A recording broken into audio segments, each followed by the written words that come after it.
bem-vindos ao canal Matemática com Anderson Prado. Bom, muito obrigado por você estar visualizando esse vídeo. Peço para você dar aquele joinha se gostar e compartilhar também para os seus amigos. E não se esqueça de se inscrever e ativar o sininho. Bom, nesse vídeo ele vai ser o início de uma playlist que eu vou criar agora sobre análise combinatória. Eu vou dividir essa playlist em vários vídeos. Dentro desses vídeos vão ter conceitos básicos e alguns exercícios para a gente saber fundamentar e saber distinguir um tipo do outro, porque a análise combinatória ela é bem grande e muitas vezes a gente confunde por simples detalhes. Bom, na aula de hoje a gente vai falar sobre o significado da análise combinatória. A análise combinatória atua em diversos domínios e fornece fundamentação para a contagem de possibilidades de eventos no cotidiano. Um dos mais básicos é o princípio fundamental da contagem. O princípio fundamental da contagem nada mais é do que ele é mais conhecido como princípio multiplicativo. Bom, o que é o princípio fundamental da contagem ou princípio multiplicativo? O princípio fundamental da contagem ele é dividido, para a gente saber se situar, para dois casos. A gente vai ter, por exemplo, o caso A e o caso B. A gente vai saber distinguir mais ao decorrer desse vídeo. A definição é a seguinte: se há X modos de tomar uma decisão X1 e tomada ela, ou seja, eu tenho uma decisão e vou tomar ela. Isso. Há Y modos de tomar decisão X2, ou seja, eu vou ter uma decisão para tomar uma decisão para tomar outra. Portanto, o número de modos de tomar sucessivamente as decisões, x1 e x2, nada mais é do que eu multiplicar uma pela outra. Por isso que é conhecido como princípio multiplicativo. Vamos para um exemplo, porque aí a gente entra melhor nesse quesito. Bom, para a gente tratar de análise combinatória, a gente tem que saber três aspectos importantes para a gente resolver qualquer exercício. São eles: postura, a gente tem que se colocar no lugar, no papel da pessoa. Segundo, a gente tem que dividir para conquistar, ou seja, a gente tem que tomar essas decisões e tomar umas decisões mais simples. E não adiar dificuldades, porque sempre vai ter uma restrição, então a gente não pode fugir dela.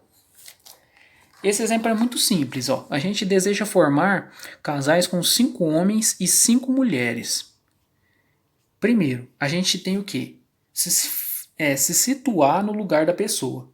Bom, a gente, olhando a definição, a gente vai ter X modos para tomar uma decisão e Y modos para tomar outra decisão. Portanto, a gente sabe aqui que quem vai ser o meu X1? X1 vai ser os homens e X2 vai ser as mulheres. Ou seja, um homem ele pode formar casal com 5 mulheres. O outro homem também tem 5 possibilidades. E assim sucessivamente. A gente usando a definição fica mais fácil. Então a gente vai ter o quê? X vezes Y. Ou seja, 5 homens vezes 5 mulheres. Usando o princípio da contagem, a gente tem que são 25 maneiras. Bem simples.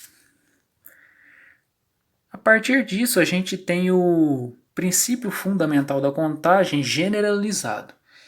Eu costumo dizer ele que é para mais de 3 casos. Vamos supor, não é só mais o caso A e o caso B e você tem 2 decisões para tomar. Você vai ter várias decisões para tomar.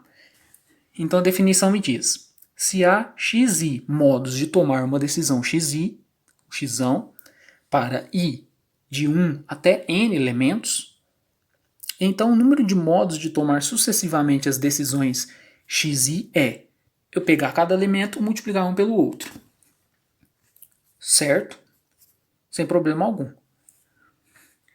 Então eu peguei um exercício do livro do Morgado, que é um dos livros mais completos sobre análise combinatória, e ele diz o seguinte: quantas palavras contendo 3 letras diferentes podem ser formadas com o alfabeto? Ora, você tem que começar a se situar no problema. Você quer montar uma palavra, você quer montar palavras com 3 letras e elas têm que ser diferentes. Então tem uma restrição aí. Bom, a partir disso, a gente vai dar uma olhada aqui. Primeiro a gente vai fazer o quê? Retirar os dados. A gente quer uma palavra com 3 letras diferentes e a gente sabe também que um alfabeto possui 26 letras. Então a gente tem que se colocar no problema. Ora, a gente quer uma palavra com 3 letras. Então a gente observa aqui. A gente vai ter 1, 2, 3 letras. Na primeira posição, que é essa, a gente tem o quê? Quantas letras a gente pode colocar nela? 26 letras, ou seja, todas as letras do alfabeto. Na segunda posição, a gente não vai poder colocar 26. Por quê? Porque ele está querendo letras diferentes. Então não pode repetir. Então, se você usou uma letra, vamos supor A, na primeira posição, na segunda você já não pode usar mais ela. Então você vai ter quantas letras? 25. Na terceira posição, a mesma coisa. Como você já usou uma letra, por exemplo, A, e na segunda letra B, você vai sobrar quantas letras? 24. Portanto, pelo princípio fundamental da contagem, ou princípio multiplicativo generalizado, a gente multiplica um elemento pelo outro. Então vai ficar 26 vezes 25 vezes 24. Isso é o quê? 15.600. Um outro exercício para ver se a gente está situado nas definições. Bom, vamos lá. Quantos inteiros há entre 1.000 e 9.999 cujos algarismos são distintos? Então está falando aqui novamente, ó, distintos. E a gente quer entre 1.000 e 9.999. Existem várias maneiras, só que eu vou ensinar uma maneira mais fácil da gente entender. É a seguinte, a gente sabe que o número de 1.000 a 9.999 ele é composto por 4 casas decimais. Da unidade, da dezena, da centena e da unidade de milhar, certo? Eu costumo começar pela esquerda para a direita, mas se você começar da direita para a esquerda não vai interferir, fica a seu rigor. Então a gente vai dividir em 2 casos. Eu vou contar todos os casos de 0 a 10.000 e vou subtrair os que começam com 0 na inicial, porque a gente tem uma restrição, ele não pode começar com 0, certo? Não pode, porque ele é de 1.000 a 9.999, correto?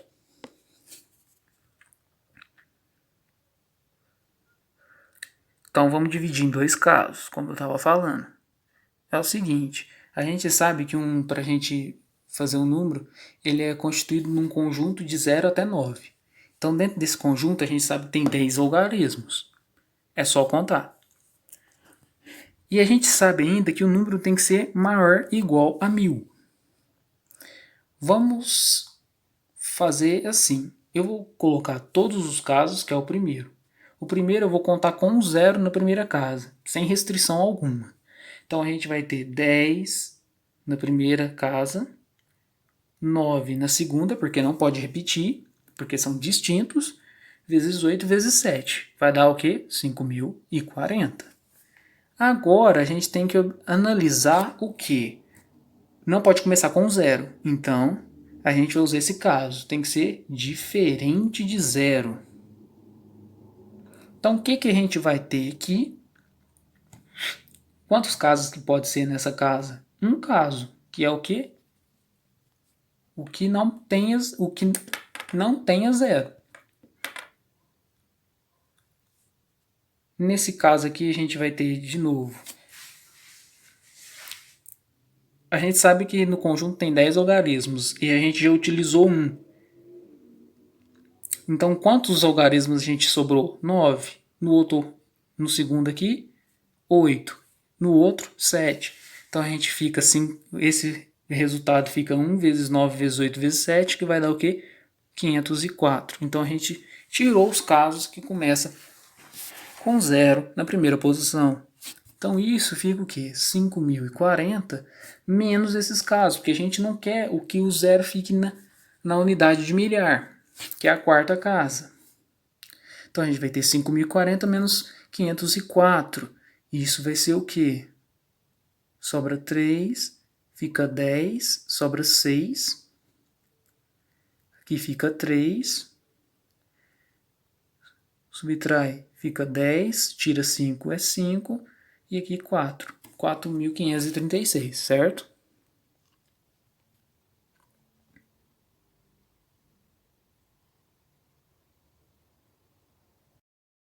Então é isso. Esse é o princípio multiplicativo. Espero que vocês tenham gostado.